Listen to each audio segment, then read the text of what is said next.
Kaso ipasaka sa 3 ka estudyante nga nakuhaan sa marijuana sa Iloilo City. Imbestigasyon sa pagbaligya sa marijuana online tutukan sang ICPO. Si John Sala may nagaratsada nga balita.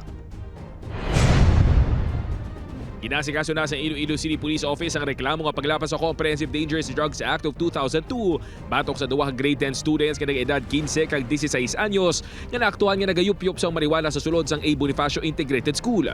Kag sa 16 anyos naman nga grade 10 student nga nakuhaan sang marijuana sa iya bag sa Haro National High School. Sino kay Colonel Wilbert Parilla, ang 14 anyos nga upod sang duwa nga nagagamit sang marijuana ang hindi naman mapasakaan sang reklamo. Apang yara ini sa pag-inakop sang CSWDO. Walang criminal liability is yung 14 years old. Possession of illegal drugs, violation of RA 9165. Mas masangkaroon naman sa ICPO ang cyber patrolling base sa impormasyon nga nagabakal ang mga estudyante sa illegal nga droga online. We have to check and verify that information. Doon naman dito babalik sa mga parents or guardians na they have to monitor. Kasi sila yung may authority naman na pwede naman nila itong i-check yung behavior ng anak nila. Ginkadismaya naman sa principal sang A. Bonifacio Integrated School ang insidente.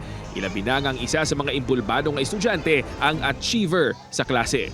Confused sila sa ilang nga ginapangubra subong. They are not aware nga ang mga consequences, ang mga results ng ilang nga ginaubra would lead to the worst na maguba ang ila future. Makisapol ang ICPO sa Schools Division Office ang Iloilo City kag Iloilo City LGU.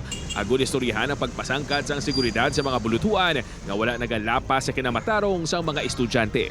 Upod kay Hansi Shato, John Sala. Anaga, Ratsada!